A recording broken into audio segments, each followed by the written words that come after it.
Olá, bem-vindo a essa primeira aula nesse curso sobre a política da igreja, uma introdução especialmente ao regimento das igrejas reformadas do Brasil. Esse curso tem dois objetivos. Primeiramente, treinar homens na igreja que estão se preparando para ser oficiais, e presbíteros e diáconos na igreja, para que os oficiais da igreja comecem a entender bem a política da igreja reformada. E, em segundo lugar, treinar futuros pastores na política da igreja e bom governo da igreja. Meu nome é Pastor Jim Whitevin, eu sou missionário das igrejas reformadas canadenses, a igreja reformada canadense em Alder Grove. E estou aqui no Brasil há um ano, trabalhando junto com as igrejas reformadas do Brasil e também servindo como professor no Instituto João Calvino. E o que eu quero fazer nesse curso é dar uma boa compreensão do governo da igreja, porque é absolutamente essencial para o funcionamento da igreja. E quando esse entendimento está faltando, e quando a igreja é governada conforme os princípios mundanos, em vez de, segundo as Escrituras, todo tipo de dano pode ser feito à igreja. E nós queremos evitar isso, com certeza. E quando pensamos sobre a reforma protestante, muitas vezes nós pensamos sobre o que os reformadores descobriram sobre doutrina, justificação pela graça através da fé, uma compreensão bíblica dos sacramentos.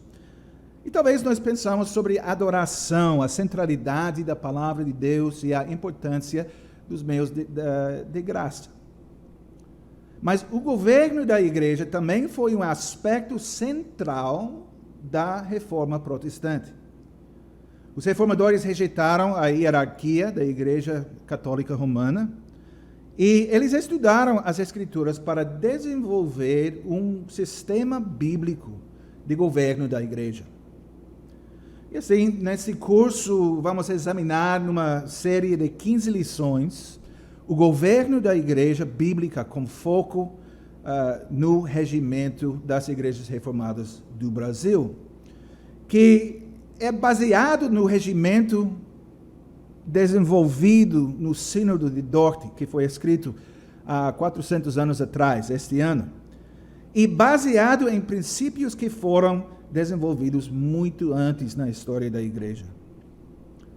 E começaremos esta série de lições com nossa fundação, com a palavra de Deus. Quais são os princípios bíblicos centrais que devem formar o nosso entendimento, nosso pensamento sobre como a igreja deve ser governada? Nós começamos no lugar certo, nós começamos com Deus.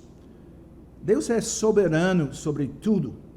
Ele governa as nações. Salmo 22, versículo 28. Ele é um grande rei sobre a terra, Salmo 47, versículo 2. E seu reino domina sobre tudo, Salmo 103, versículo 19.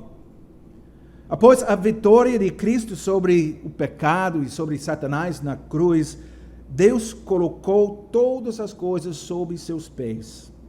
Nós lemos isso em Efésios capítulo 1, versículo 22. Ele é o Senhor sobre todas as coisas, e todas as coisas estão sujeitas a Ele. Assim, em Mateus 28, versículo 18, Jesus poderia dizer: toda a autoridade me foi dada no céu e na terra. Ele governa os governos e as autoridades que nós chamamos seculares, e Ele governa a igreja. Ele é o cabeça da igreja, que é o seu corpo. Como nós lemos em Efésios capítulo 1, versículos 20 a 23, e também em Colossenses capítulo 1, versículo 18. E uma vez que Cristo é o cabeça da igreja, na igreja de Cristo nós precisamos fazer as coisas do jeito de Cristo. E nós confessamos como igrejas reformadas na Confissão Belga, artigo 30, sobre o governo da igreja, nós confessamos essas palavras. Cremos que a verdadeira igreja deve ser governada conforme a ordem espiritual que o nosso Senhor nos ensinou em sua palavra. Deve haver ministros ou pastores para pregarem a palavra de Deus e para administrarem os sacramentos. Deve haver também presbíteros e diáconos para formarem com os pastores e o conselho da igreja. Assim preservam eles a verdadeira religião e zelam para que a sã doutrina siga o seu curso, para que os maus sejam disciplinados de forma espiritual e sejam contidos, e também para que os pobres e todos os aflitos sejam socorridos e consolados segundo as suas necessidades. Assim tudo será bem feito e com boa ordem, quando tais homens fiéis são escolhidos segundo a regra que o apóstolo Paulo deu a Timóteo. E também nós confessamos algumas verdades sobre a ordem e a disciplina da igreja em artigo 32 da Confissão Belga. E nós confessamos, cremos que, embora seja útil e bom que os governantes da igreja entre si estabeleçam e conservem determinada ordem para manter o corpo da igreja, no entanto, devem se guardar de desviar-se daquilo que o nosso único mestre, Cristo, nos ordenou. Por isso, rejeitamos a todas as invenções e leis humanas introduzidas no culto a Deus que, de qualquer modo, obriguem ou forcem as consciências.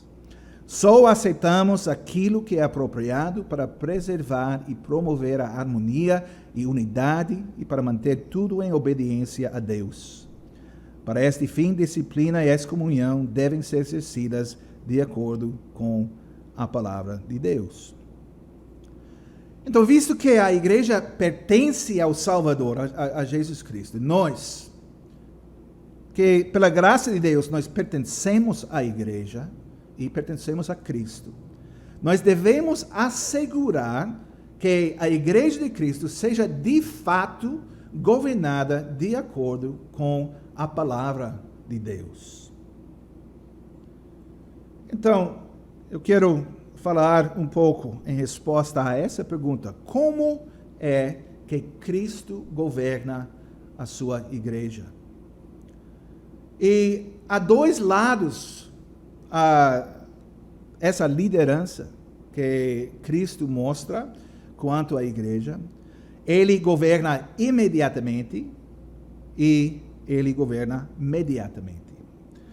Imediatamente significa que ele governa sem nenhum meio intermediário. Ele governa a sua igreja diretamente por sua palavra e seu espírito, sem usar ferramentas específicas. Ele opera diretamente no seu povo para fazê-los crescer na fé, apesar da pecaminosidade e da fraqueza dos oficiais da igreja. Mas ele também governa mediatamente. Ele usa meios para governar. Ele usa pessoas, homens. Primeiramente, através do ofício de todos os crentes. E, em segundo lugar, colocando entre Cristo e a sua igreja os ofícios especiais. Então, primeiramente, vamos pensar sobre o ofício de todos os crentes. No Pentecostes, o Espírito Santo foi derramado na igreja, não apenas nos 12 discípulos, mas em todos os crentes. E como resultado, o apóstolo Pedro, poderia dizer a toda a congregação, em 1 Pedro capítulo 2, versículo 9, ele disse: Vós, porém, sois raça eleita, sacerdócio real, nação santa, povo de propriedade exclusiva de Deus, a fim de proclamar-lhes as virtudes daquele que vos chamou das trevas para a sua maravilhosa luz. E, da mesma forma, o apóstolo Paulo diz a cada membro da igreja de Cristo em Corinto, em 1 Coríntios, capítulo 3 e 6, e capítulo 6, e versículo 19, ele escreveu: não sabes que sois santuário de Deus, que o Espírito de Deus habita em vós? E em capítulo 6, acaso não sabes que o vosso corpo é santuário do Espírito Santo que está em vós, o qual tendes da parte de Deus, que não sois de vós mesmos? Então, com o dom do Espírito Santo, todos os cristãos são ungidos para o ofício de todos os crentes. Somos todos profetas, sacerdotes e reis. Somos chamados cristãos porque, como nós confessamos no dia do Senhor 12, pergunta e resposta 32. A pergunta é: por que é que você é chamado de cristão? E a nossa resposta é porque pela fé sou membro de Cristo e por isso partilho da sua unção, para poder, como profeta, confessar o seu nome, como sacerdote, apresentar a mim mesmo como sacrifício vivo de gratidão a Ele, como rei de livre e boa consciência, combater o pecado e o diabo nessa vida e no porvir reinar eternamente com Ele sobre todas as criaturas.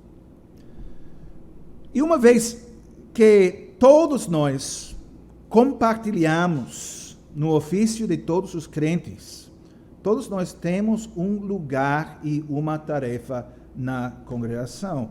E lemos isso em Romanos capítulo 12. Romanos 12, uma passagem importante, Romanos 12, versículos 4 a 8. E assim, aqui diz a palavra de Deus: porque assim como num só corpo temos muitos membros, mas nem todos os membros têm a mesma função, assim também nós, conquanto muitos, somos um só corpo em Cristo e membros uns dos outros. Tendo, porém, diferentes dons segundo a graça que nos foi dada. Se profecia, seja segundo a proporção da fé. Se ministério, dediquemo-nos ao ministério. Ou o que ensina, esmere-se no fazê-lo. Ou o que exorta, faça-o com dedicação. O que contribui, com liberalidade. O que preside, com diligência. Quem exerce misericórdia, com alegria. Mas, em adição a esse ofício de todos os crentes, nós temos os ofícios especiais na igreja. E quando Cristo ascendeu ao céu, ele deu dons especiais a algumas pessoas, para que também eles pudessem servir nesses ofícios especiais. E podemos pensar nas palavras de Efésios, capítulo 4, versículos 11 a 13, e também Atos, capítulo 20, versículo 28. E quando nós pensamos na definição de política eclesiástica, o que é que nós estudamos quando nós estudamos a política eclesiástica? Isso vem à nossa mente. A política eclesiástica não lida com o governo imediato de Cristo, da sua igreja, ou com a maneira em que os indivíduos cumprem o ofício de todos os crentes, o sacerdócio de todos os crentes, nós podemos dizer também. O foco da política eclesiástica está nos ofícios especiais. E assim nós podemos definir a política da igreja nessa maneira. A política da igreja é as regras que os oficiais têm formulado a partir dos princípios dados na palavra de Deus para a conduta tanto dentro da congregação local quanto dentro da confederação que as igrejas formam. E uma vez que esses regulamentos são construídos sobre princípios extraídos da palavra de Deus, nós devemos, primeiramente, prestar atenção aos princípios da Escritura. Primeiramente, o primeiro ponto neste assunto é: a autoridade de Cristo é confiada à igreja local. Então, Cristo governa na igreja por meio de oficiais que têm apenas jurisdição local. E precisamos lembrar isso como um dos princípios centrais da política eclesiástica reformada. Cristo governa na igreja por meio de oficiais que têm apenas jurisdição local. Mas na história, nós podemos começar com a autoridade dos apóstolos. Mateus, capítulo 16, versículos 17 a 19. Mateus 16, 17 a 19. Então, Jesus lhe afirmou: Bem-aventurado és, Simão Bar-Jonas, porque não foi carne e sangue que te revelaram, mas meu Pai que está nos céus. Também eu te digo que tu és Pedro, e sobre esta pedra edificarei a minha igreja, e as portas do inferno não prevalecerão contra ela. Dar-te-ei as chaves do reino dos céus. O que ligares na terra terá sido ligado nos céus, e o que desligares na terra terá sido desligado nos céus. O que nós lemos aqui é que Cristo constrói a sua igreja na confissão de Pedro. E essa confissão é que Cristo é o Filho de Deus vivo. E ao fazer isso, ele entrega as chaves do reino do céu a Pedro e aos outros discípulos, e como nós lemos em Mateus 18. E depois da sua ressurreição, Jesus soprou sobre seus discípulos e os comissionou. E lemos sobre isso em João, capítulo 20, 22 e 23.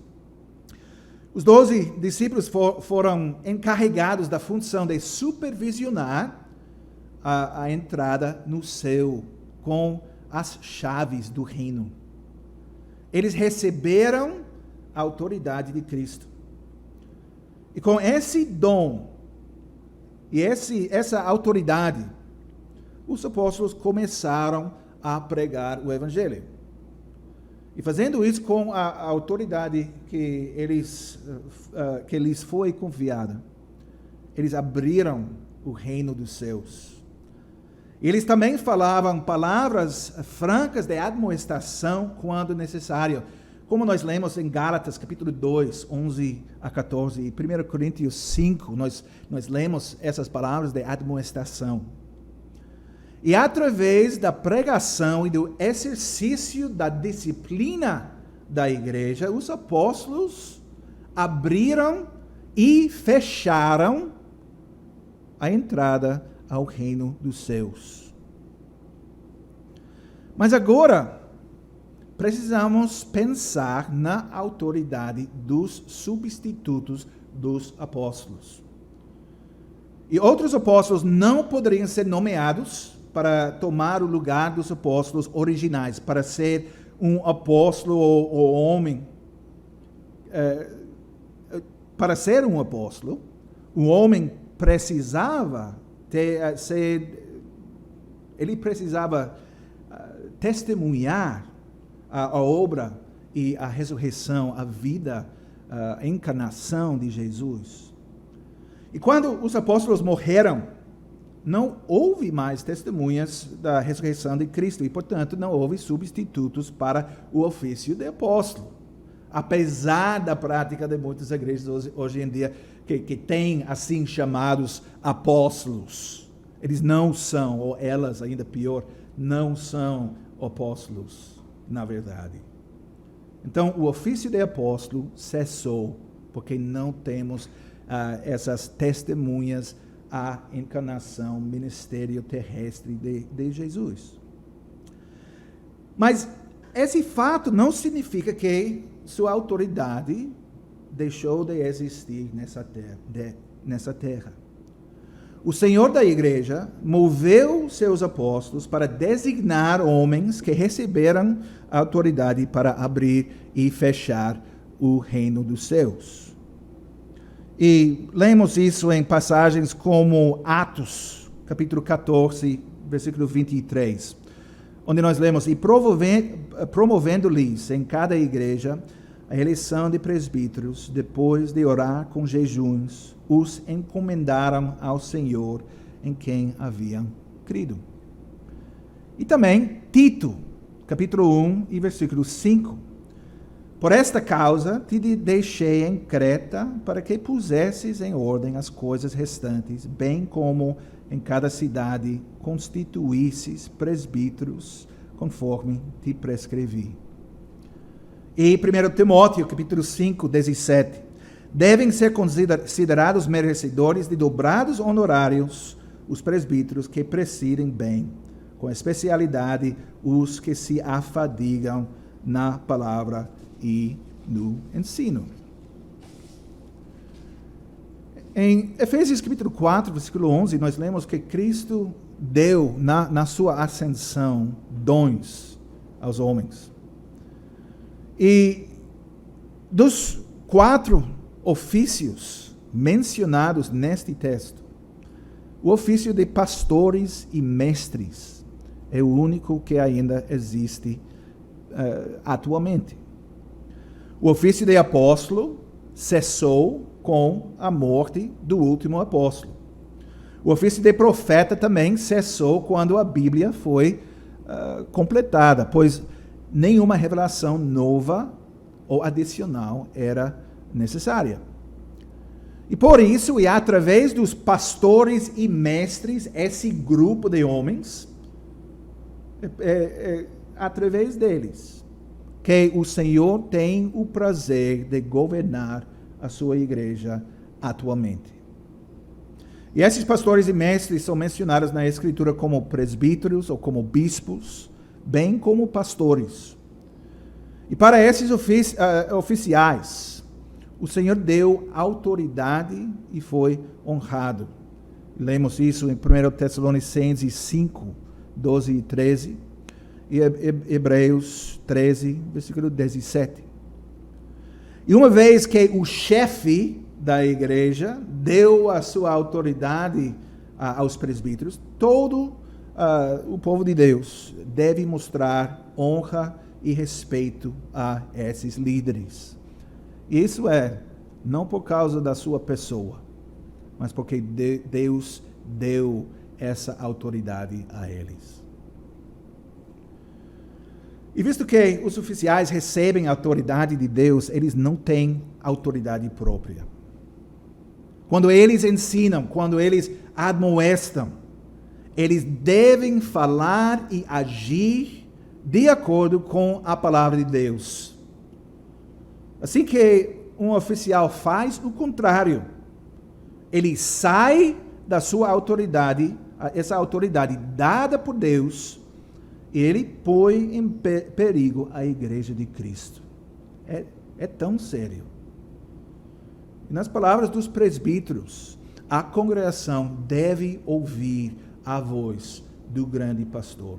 É absolutamente essencial. E uma vez que os oficiais obtêm a sua autoridade somente de Cristo e somente da sua palavra, eles nunca são autorizados a vir com uma espada para impor a obediência a Deus. Eles não podem, por exemplo, mobilizar as autoridades para apoiá-los por meio da imposição de multas ou de uma sentença de prisão, por exemplo. A autoridade do oficial é uma autoridade espiritual. Mas nós precisamos considerar, em seguinte, o princípio de autoridade local, porque isso vem com esses ofícios da igreja, os presbíteros, os líderes. Porque precisamos pensar nos limites da autoridade de um oficial na igreja. A autoridade dos apóstolos era universal. Paulo, por exemplo, o apóstolo Paulo pode escrever com autoridade às igrejas de Roma, Corinto, Galácia, Filipos, Colossos, Tessalônica, etc.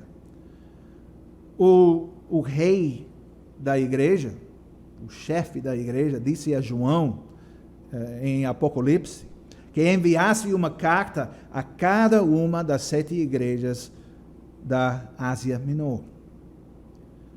Mas hoje, precisamos perguntar, os presbíteros, por exemplo, da igreja em Imbiribeira, podem exercer alguma autoridade na igreja em Maragogi? A resposta a essa pergunta é não.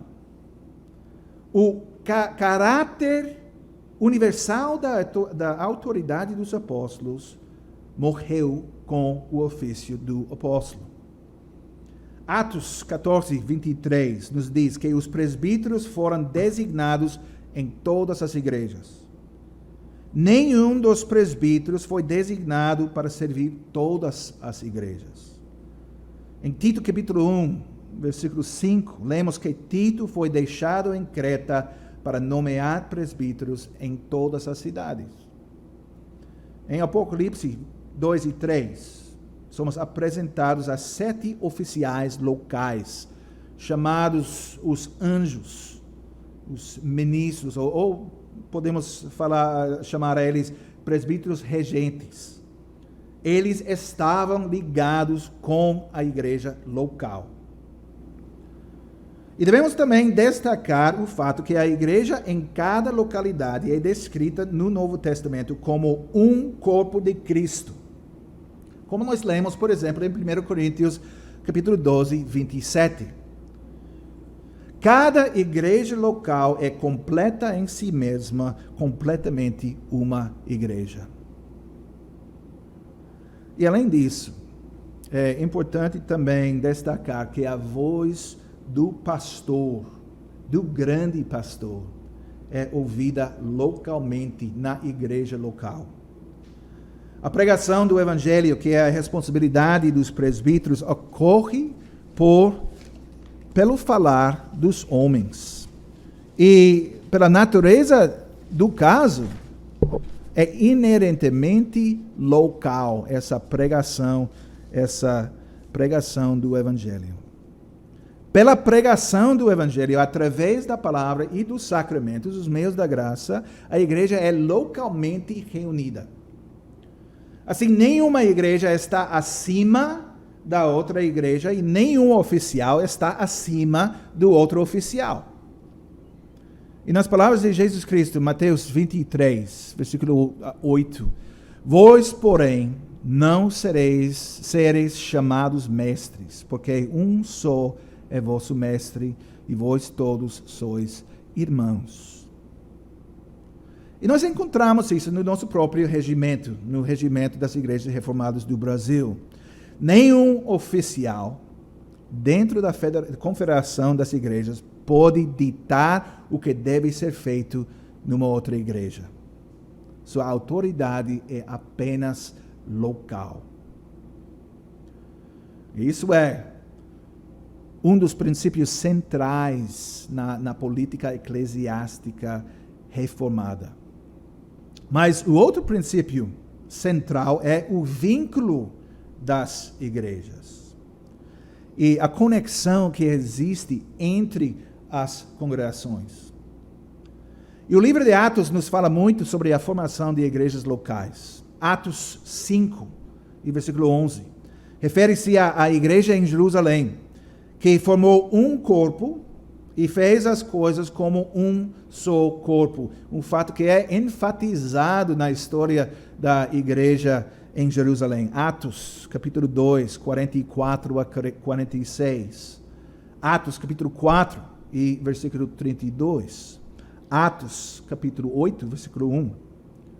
A única igreja em Jerusalém foi destruída pela perseguição, de modo que os cristãos se espalharam pelo país até Judeia, Samaria, Galácia. E lemos isso em Atos 9, 31. E a Fenícia, Antioquia e Chipre. Lemos isso em Atos 11 e 19. Mas, em vez de sugerir a formação de uma igreja regional, por exemplo, a igreja regional de Judeia, ou Samaria, ou Galácia, o texto da Escritura nos leva a concluir que numerosas igrejas separadas e completas surgiram nas cidades às quais os cristãos foram dispersos. Nós encontramos evidência disso em Atos 9 e 31. E mais claramente em Gálatas, capítulo 1, versículo 13, onde Paulo fala sobre perseguir a igreja. Em Gálatas 1, versículo 22, ele usa o plural, as igrejas de Judeia. Ele fala no singular e no plural. Então ele disse, como resultado da perseguição da igreja em Jerusalém, essa igreja, que ele menciona em versículo 13, se tornou a igreja da Judeia. A única igreja se tornou muitas igrejas. Atos, capítulo 11, 26, a igreja em Antioquia é descrita como um corpo completo em si mesmo, e não como parte de uma igreja regional mais ampla. Não, é uma igreja. Atos 14 e 23, Paulo e Barnabé designaram presbíteros em todas as igrejas, uma pluralidade de igrejas. Atos 15, 41, Paulo viajou para Síria e Cilícia, fortalecendo as igrejas, muitas igrejas. Atos 16, 5, as igrejas foram fortalecidas na fé. Atos 20, 17, os presbíteros da igreja em Éfeso eram superintendentes do rebanho naquela cidade e não do rebanho em Antioquia ou Jerusalém. E esta igreja de Éfeso é a igreja de Deus que ele comprou com seu próprio sangue, completa em si. 1 Coríntios 12, 27.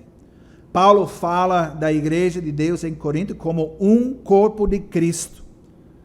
É um corpo completo em si mesmo. E por extensão, cada igreja em qualquer comunidade é um corpo completo e tem as características da igreja universal, da igreja católica.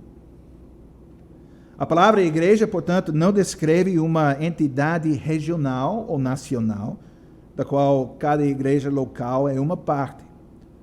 A evidência da Escritura indica que cada igreja local é uma igreja completa em si mesma. Mas isso leva a mais uma coisa importante para destacar, é que as igrejas são autônomas, mas não são independentes. Uma outra coisa que nós precisamos lembrar, um outro aspecto da política eclesiástica reformada, que é muito importante. As igrejas são autônomas, mas não independentes. Embora cada uma das igrejas no Novo Testamento fossem igrejas separadas, lemos sobre a cooperação e a interação entre elas, entre essas igrejas. E uma cooperação realmente que baseada em interesse mútuo e também em cuidado mútuo. Primeiramente, interesse mútuo. Quando os cristãos em Jerusalém souberam que os gentios em Antioquia haviam sido convertidos, a igreja em Jerusalém enviou Barnabé com o mandato de ir a Antioquia, em Atos capítulo 11 e 22. E a igreja em Jerusalém mostrou interesse no que estava acontecendo em outras igrejas. Não se considerava uma ilha independente, desinteressada nas outras igrejas. Em vez disso, a igreja de Jerusalém reconheceu que havia um vínculo de fé entre as igrejas, entre as congregações. Mas também, essa ligação, essa conexão entre as igrejas se baseia em cuidado mútuo. Em Atos capítulo 11, 27 a 30, o profeta Ágabo, ele profetizou uma fome severa que causaria a necessidade de assistência na Judeia. E em resposta a essa profecia, os crentes em Antioquia enviaram alívio a Barnabé e Saulo para os presbíteros da Judeia. E eles mostraram uma atitude de carinho àqueles com quem compartilhavam um vínculo, essa ligação de fé. E a mesma atitude era evidente entre as igrejas na Macedônia e na Acaia. E embora eles estivessem longe e não conhecessem os irmãos lá, eles fizeram uma contribuição para os pobres em Jerusalém. E nós lemos sobre isso em Romanos, capítulo 15, 25 e 26. Isso foi usado por Paulo como um exemplo para a igreja em Corinto, em 2 Coríntios 8, versículos 1 a 4.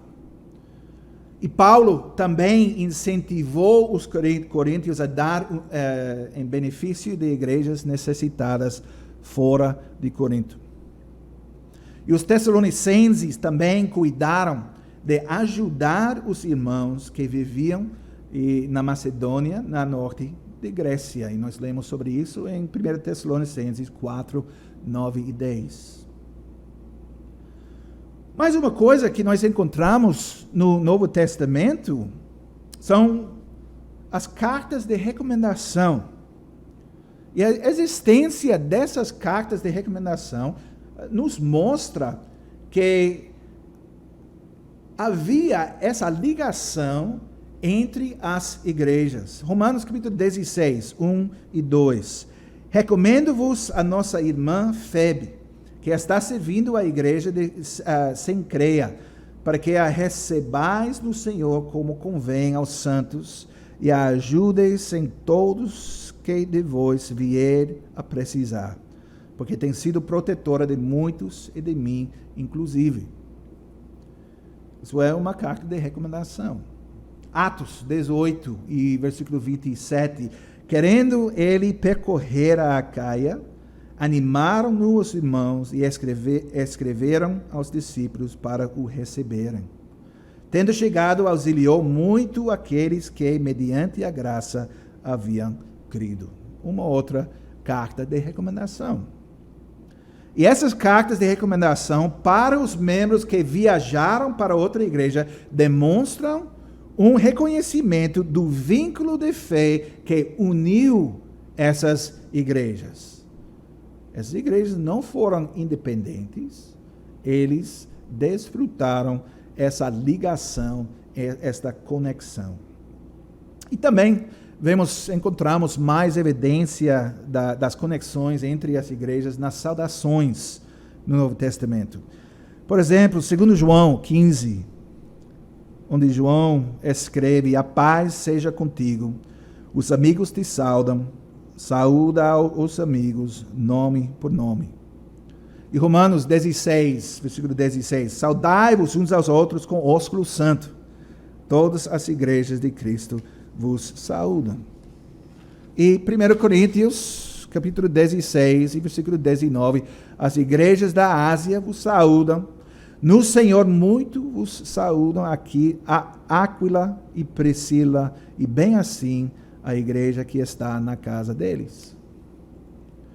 Ao enviar essas saudações uns aos outros, as igrejas expressaram o fato de que, embora fossem igrejas separadas, eles reconheciam umas às outras como igrejas irmãs em Cristo, unidas pela fé nele. A ligação entre as igrejas mostrada ao longo do Novo Testamento nessas maneiras. Agora vamos considerar qual é a base doutrinal para a federação ou confederação das igrejas. E vamos considerar esse assunto na luz do credo niceno, em que nós confessamos que nós acreditamos numa igreja santa, católica e apostólica. E nós vamos considerar essa descrição da igreja. Primeiramente, a palavra uma. Nós acreditamos, nós cremos na existência de uma igreja. E algumas passagens que nós podemos considerar nesse respeito. Nós podemos considerar Mateus 1 e 21. Jesus não veio para salvar pessoas individuais, mas ele veio para salvar um povo. Isso é pensamento conforme nosso entendimento do pacto, da aliança de Deus. Pensamento pactual. Deus veio para salvar um povo. Atos 15 e 14. Deus está salvando um povo para o seu nome. 1 Coríntios 10 e 17. Nós, embora muitos, somos um só corpo. E Paulo inclui ele mesmo. Ele diz, talvez nós não tomamos notícia disso, mas ele diz, nós, embora muitos, somos um só corpo. Ele inclui ele mesmo, embora ele não fosse membro da congregação em Corinto. E Efésios capítulo 4, 4 a 6. Existe um vínculo espiritual entre todas as igrejas. E através da operação do mesmo Espírito Santo, a fé é operada em todos os nossos corações. Então precisamos trabalhar para manter a unidade do Espírito. Então isso é a palavra uma igreja. Mas também confessamos a existência e a realidade da igreja católica. E a palavra católica significa universal. E a igreja de Cristo deve ser encontrada em toda a terra. Gênesis capítulo 22, 18. O evangelho irá para pessoas de todas as tribos, línguas e nações, nas promessas a Abraão. Salmo 87 e muitos outros salmos também, 87 e 14. Pela eleição de Deus, pessoas de todas as nações têm suas raízes espirituais em Jerusalém, a cidade de Deus. Apocalipse 7, versículo 9. João vê uma grande multidão de todas as nações, todas as tribos, povos, todas as línguas. E na Confissão Belga, artigo 27, vamos voltar à Confissão Belga, artigo 27, a Igreja Cristã Católica ou Universal. E cremos e professamos uma única Igreja Católica ou Universal, que é a Santa Congregação e Assembleia dos verdadeiros crentes em Cristo, que aguardam a sua total salvação em Jesus Cristo. São lavados por seu sangue e são santificados e selados pelo Espírito Santo. E essa igreja existe desde o princípio do mundo e existirá até o final, pois Cristo é Rei eterno, que não pode ficar sem súditos. E essa santa igreja é preservada por Deus contra o furor do mundo inteiro, mesmo que por um tempo pareça aos olhos do homem muito pequena e quase extinta. Assim, durante o perigoso reino de Acabe, o Senhor preservou para si 7.000 pessoas que não dobraram os seus joelhos a Baal. Além disso, essa Santa Igreja não está confinada nem limitada a um lugar em particular, nem a pessoas específicas, mas está espalhada e dispersa pelo mundo inteiro. Contudo, está integrada e unida de coração e vontade em um único e mesmo Espírito, pelo poder da fé. Isso é, o atributo da igreja, que a igreja é a igreja católica, a igreja universal. E o terceiro atributo, a igreja é apostólica.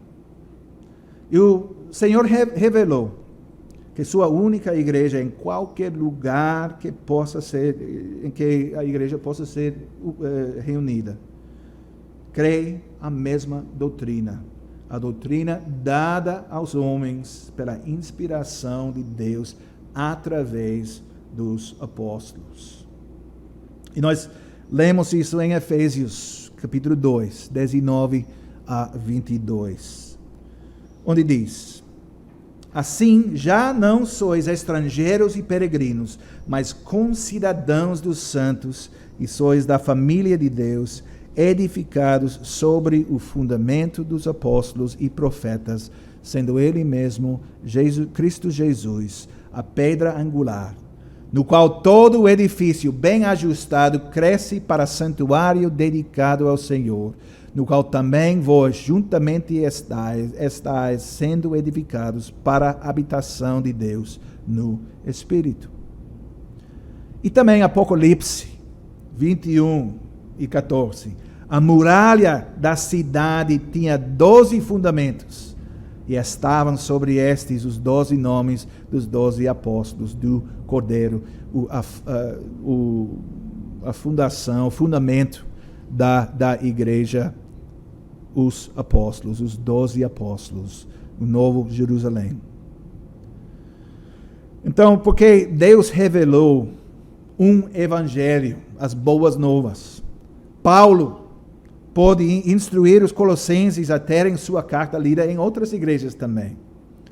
E há essas coisas no Novo Testamento que talvez não realmente tomamos muito consideração, mas pense nisso, porque Deus revelou um evangelho, uma mensagem.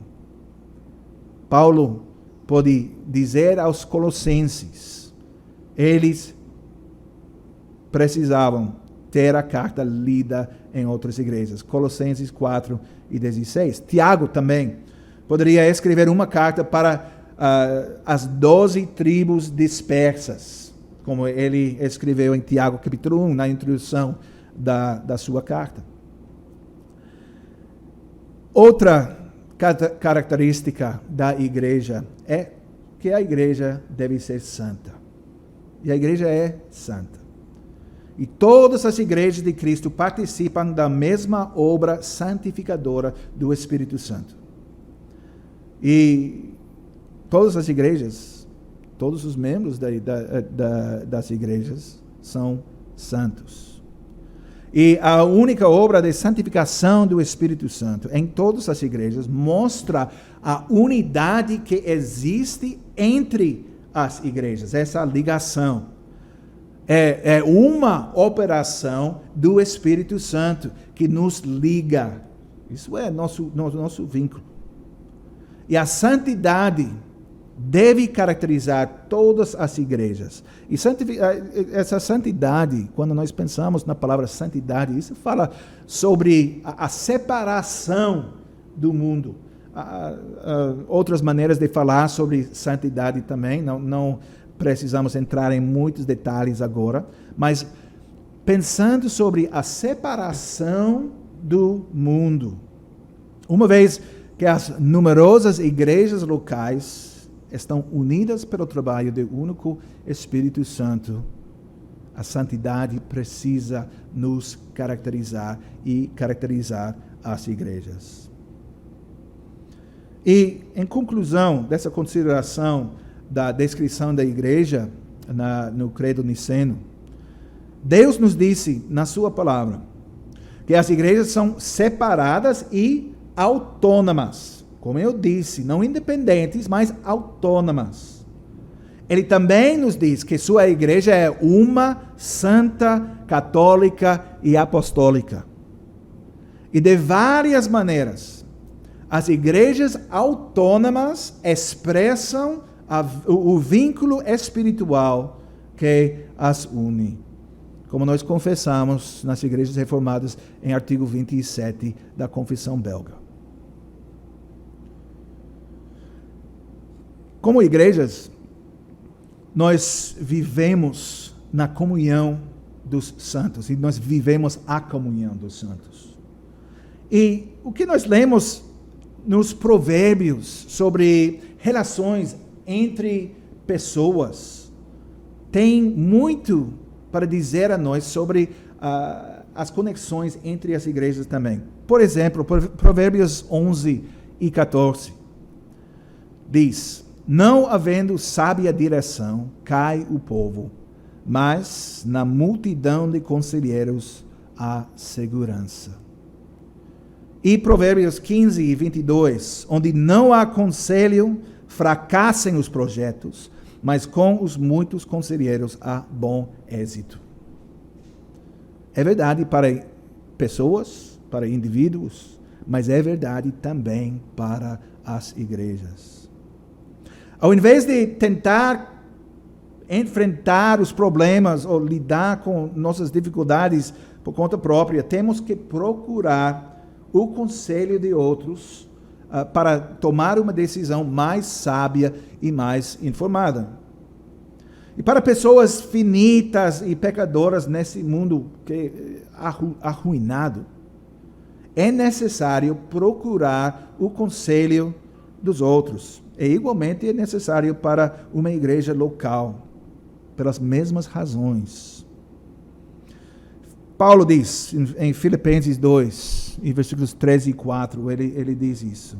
Nada façais por partidarismo ou vanglória, mas por humildade, considerando cada um os outros superiores a si mesmo. Não tenha cada um em vista o que é propriamente seu, senão também cada qual o que é dos outros. Então, como indivíduos, não apenas precisamos de outros, também somos instruídos a alcançar os outros. No quebrantamento desse mundo, é igualmente necessário que cada igreja olhe para os interesses de outras igrejas e ofereça assistência nas lutas desta vida. Precisamos trabalhar juntos.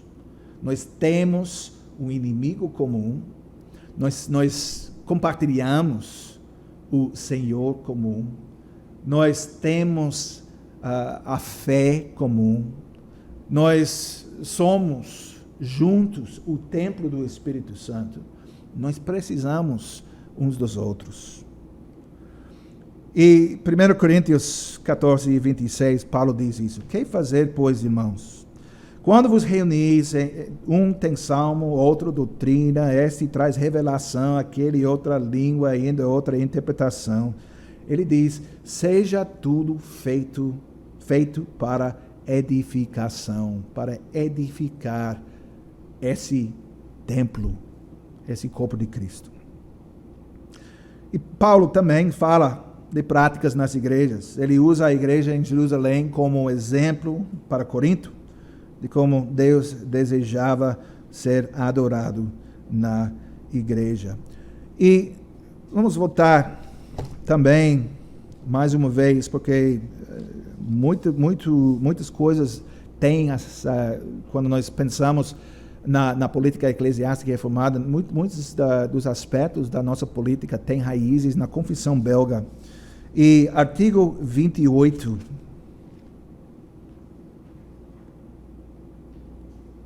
da Confissão Belga, fala sobre o dever de juntar-se à igreja.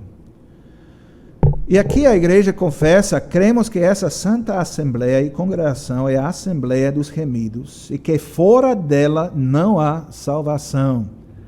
É uma palavra surpreendente para muitas pessoas, mas uma palavra falada pelos pais da igreja e também por João, o próprio João Calvino, que diz: fora dela não há salvação.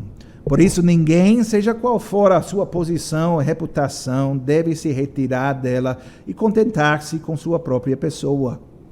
Todos, porém, são obrigados a juntar-se e unir-se a ela, conservando a unidade da igreja. Devem se submeter à sua instrução e disciplina, curvar sua cabeça sob o jugo de Jesus Cristo e servir à edificação dos irmãos e irmãs, de acordo com os talentos que Deus lhes concedeu como membros do mesmo corpo. Para que isso se cumpra eficazmente, é dever de todos os crentes, segundo a palavra de Deus, se separar dos que não pertencem à igreja. Isso fala sobre a santidade de nós, a separação do mundo, e se juntar a essa assembleia em todo lugar onde Deus a tenha estabelecido. Devem fazer isso, mesmo que governos, leis e autoridades lhes sejam contrários, e mesmo que sejam punidos fisicamente ou com a morte.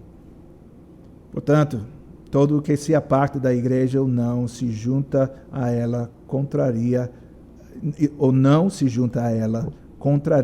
a ordenança de Deus. E Guy Debray, ele sabia o que ele estava falando aqui, mesmo que sejam punidos fisicamente ou com a morte, porque ele pagou esse preço como mártir. Então, o Senhor, nosso Deus, ele salvou um povo para si mesmo. Satanás ataca constantemente os redimidos e as fraquezas continuam a prejudicar-nos. O povo de Deus não pode afrontar, combater Satanás independentemente uns dos outros, como indivíduos sozinhos. Não podemos fazer isso. Os cristãos precisam uns dos outros. E isso também é verdade para as igrejas. Então nós precisamos ficar em guarda contra o perigo de independentismo. A ideia de que nós podemos fazer isso sozinhos. Não podemos. Todas as igrejas receberam o mesmo evangelho e todas receberam a graça necessária para poderem ajudar-se mutuamente. E isto é a verdade para as igrejas dentro de um determinado país e também se aplica às igrejas no nível internacional.